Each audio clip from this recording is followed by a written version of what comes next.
من الشيطان الرجيم. بسم الله الرحمن الرحيم.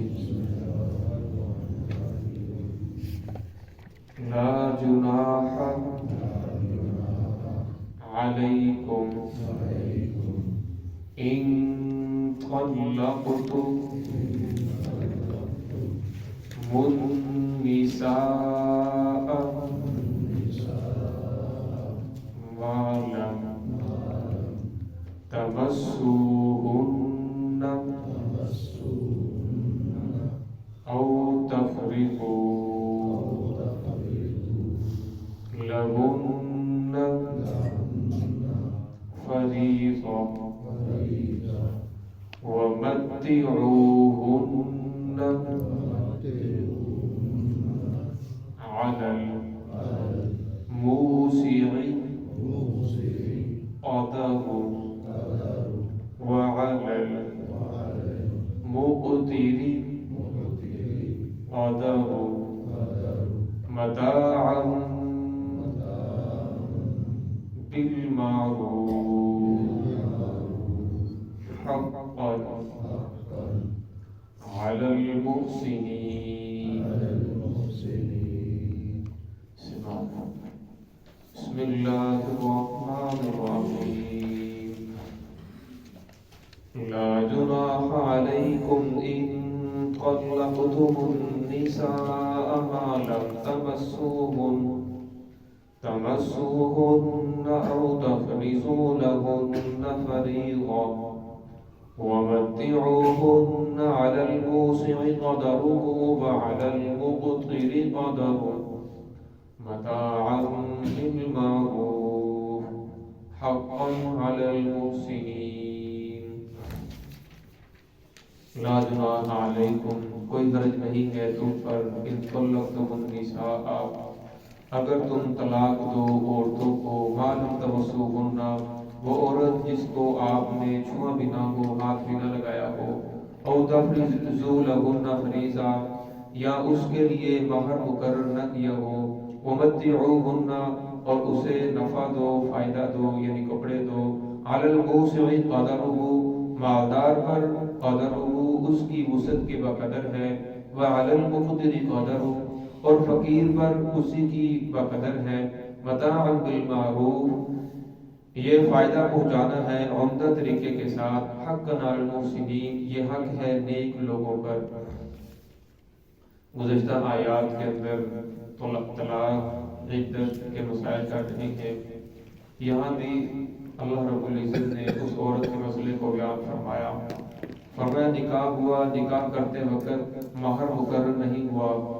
اور رخصتی بھی نہیں ہوئی، اور اس سے پہلے ہی کچھ مسائل آ گئے جس کی وجہ سے مرد نے عورت کو طلاق دے دی، تو فرمایا اس کی اجازت ہے، اگر کوئی طلاق دینا چاہے، دونوں میاں بیوی سمجھتے ہیں کہ ہم ایک دوسرے کا حق ادا نہیں کر سکتے، جو اللہ رب العزت نے میاں بیوی کے ایک دوسرے کے اوپر حقوق مقرر کیے ہیں، وہ ایک دوسرے کے حقوق کو پورا نہیں کر سکتے، گناہ کے اندر ملوث ہو جائیں گے، ایک دوسرے کی نافرمانی کر کے، ایک دوسرے کے حق کو ضائع کر کے، تو فرمایا پھر انہیں طلاق دینے کی اجازت ہے، آپس کے اندر جدائی اختیار کرنے کی اجازت ہے۔ لیکن فرمایا کہ اگر اسے طلاق دی اور طلاق دینے کے بعد آپ نے ایسی عورت کو طلاق دی کہ جس کو آپ نے چھوا نہیں، یعنی رخصتی نہیں ہوئی یا مہر مقرر نہیں ہوا، تو فرمایا پھر اس کے لیے دو صورتیں ہیں۔ ایک صورت تو یہ ہے کہ اگر بالکل مہر مقرر نہیں ہوا تھا تو پھر آپ کو نصف مہر دینا پڑے گا، یعنی آدھا مہر دینا پڑے گا، اور اگر بالکل مہر مقرر نہیں ہوا تو پھر مہر دینا ہی نہیں پڑے گا، اگر مہر مقرر ہوا تھا تو پھر آپ کو نصف مہر دینا پڑے گا۔ پھر آگے فرمایا وَمَتِّعُوهُنَّ، فرمایا ان کو کچھ نہ کچھ فائدہ بھی دو۔ پہلی کتابوں میں جو قرآنی تفسیر ہے اس کے اندر لکھے ہیں کہ کپڑوں کے جوڑے دے دو، لیکن آج کے دور کے مطابق اگر کسی عورت کو طلاق دی جائے تو اگر انسان مالدار ہے تو اسے کوئی اچھی گاڑی لے کر دے دے، گاڑی نہیں لے کر دے سکتے اسے مکان لے کر دے دے، یا اس کے اکاؤنٹ کے اندر کچھ رقم دے دے، اس کے تین فائدے ہوں گے۔ پہلا فائدہ تو یہ ہوگا عورت کے دل سے نفرت ختم ہو جائے گی، اس خاندان کے دل سے آپ کی نفرت ختم ہو جائے گی، اور دوسرا مرد کی طرف سے ایک معذرت بھی ہوگی کہ میں آپ کے ساتھ نکاح تو نہیں کر سکتا تھا، اسے برقرار تو نہیں کر سکتا تھا، لیکن میں معذرت بھی کر رہا ہوں۔ اور فرمایا تیسرا فائدہ یہ ہوگا کہ دونوں میاں بیوی آگے ایک دوسرے کے اوپر ایسے الزامات بھی نہیں ٹھہرائیں گے، اللہ رب العزت کی ذات بھی اس سے راضی ہو جائے گی۔ اور آج کل ہوتا کیا ہے، جب شوہر عورت کو طلاق دیتا ہے تو وہ ایسے بات کے اندر کہانیاں گڑھتا ہے کہ عورت کی آگے شادی ہونا مشکل ہو جاتی ہے، ایسے الزامات اس کے اوپر لگا دیتا ہے۔ تو معاشرے کے اندر بھی بیوہ عورت کے ساتھ شادی کرنے کو لوگ بہت مشکل سمجھتے ہیں، بیوہ عورت کے ساتھ شادی نہیں کرتے۔ حالانکہ قرآن پاک کے نزول کے جب قرآن پاک نازل ہو رہا تھا، بہت سارے لوگ ایسے تھے جو بیوہ عورتوں کے ساتھ شادی کرنے کے لیے تیار تھے، اس لیے قرآن پاک نے ان کے مسائل کو بیان فرمایا۔ فرق بیوہ عورت کے ساتھ شادی کرنی چاہیے، اس کے اندر زیادہ اجر ہے، لیکن فرمایا اس کے اوپر ایسے الزامات لگا دے کہ اس کے لیے شادی کرنا مشکل ہو جائے، یا عورت اپنے خامد کے اوپر ایسے الزامات لگائے بعد کے اندر طلاق دینے کے بعد کہ خامد کے لیے شادی کرنا مشکل ہو جائے۔ فرمایا اس سے شریعت نے منع فرمایا ہے۔ فرمایا اگر تمہیں طلاق دینے کی نوبت بھی آ گئی تو طلاق دے دو، لیکن ایسے طریقے کے ساتھ دو جو اچھا طریقہ ہے، جو اللہ رب العزت نے مقرر کیا ہے، اسے کچھ نہ کچھ فائدہ ضرور پہنچاؤ جس کی وجہ سے معاشرے کے اندر بگاڑ پیدا نہ ہو۔ متعوہم سے یہاں یہ مراد ہے۔ اور کچھ لوگ موتا سے، یعنی جو اہل روافض ہیں شیعہ حضرات، وہ کہتے ہیں کہ موتا سے مراد ان کے ہاں تعریف یہ ہے کہ آپ کسی عورت کے ساتھ کچھ وقت مقرر کریں بغیر اس کے گواہوں کے، اور ایک مہر مقرر کرتے ہیں کہ میں آپ کے ساتھ 1 سال 1 مہینہ 1 گھنٹہ 2 گھنٹے اتنی دیر رہنا چاہتا ہوں اور آپ کو اتنے پیسے دوں گا، اور پھر ان کے ہاں یہ ایسا کرنا ثواب ہے۔ حالانکہ شریعت کے اندر موتا حرام ہے، یہ موتا کی تعریف ہے کہ کسی عورت کے ساتھ فائدہ اٹھانے کے لیے کچھ دیر رہنا، وہ مہینہ بھی ہو سکتا ہے، سال بھی ہو سکتا ہے، 1-2 گھنٹے بھی ہو سکتا ہے۔ تو ان کی جو کتاب ہے منہج الصادقین، اس کے اندر لکھتے ہیں کہ جس نے 1 مرتبہ موتا کیا اس کو ایسا درجہ ملے گا جیسا امام حسین رضی اللہ تعالیٰ عنہ کو ملا، اور جس نے 2 مرتبہ موتا کیا اس کو حضرت حسن کا مرتبہ ملے گا، جس نے 3 مرتبہ موتا کیا اس کو حضرت علی رضی اللہ عنہ کا درجہ دیا جائے گا، اور جس نے 4 مرتبہ موتا کیا وہ محمد الرسول اللہ صلی اللہ علیہ وسلم کے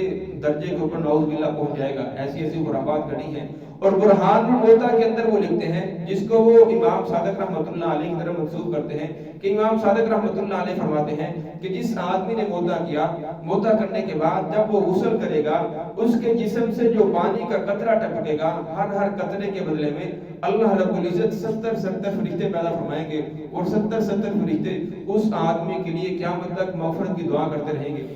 حالانکہ ایسی بات نہیں ہے، شریعت اسلامیہ کے اندر موتا کرنا حرام ہے۔ تو فرمایا متعوہم سے یہاں یہ مراد ہے کہ آپ نے طلاق تو دے دی، لیکن طلاق دینے کے بعد آپ بالکل اس کے مخالف نہ ہو، جو اس نے غصے کے اندر آ کر طلاق دی کہ آپس کے اندر دونوں بہن بھائیوں نے آپس کے اندر رشتہ داری کی، لیکن پھر وہ ایک دوسرے کے دشمن بن جاتے ہیں۔ ایسی بات نہیں ہے، اگر دونوں کو ایک دوسرے کے حقوق ادا نہیں کر سکتے تو شریعت نے اجازت دی ہے، لیکن عمدہ طریقے کے ساتھ۔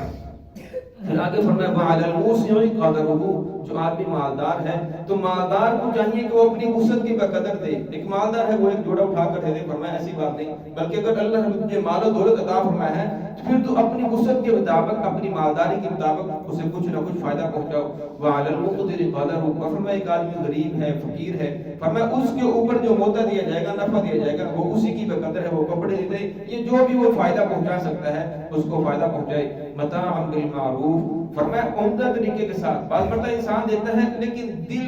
انسان کا اس بات کے اوپر مادہ نہیں ہوتا، ناگواری اظہار کرتے ہوئے دیتا ہے، فرمایا ایسی بات نہیں، بلکہ دل کی خوشی کے ساتھ دے۔ اور پھر آگے فرمایا حقًا علی المحسنین، یہ حق ہے نیک لوگوں کے اوپر، اگر آپ نہ بھی دو گے تو آپ گناہگار نہیں ہوں گے، لیکن جو نیک لوگ ہیں ان کے اوپر یہ حق ہے کہ وہ اپنی عورتوں کے ساتھ اگر طلاق دے دی تو ان کو فائدہ ضرور پہنچائیں، پھر بھی اچھا سلوک کریں۔ دعا ہے کہ اللہ رب العزت ہم سب کو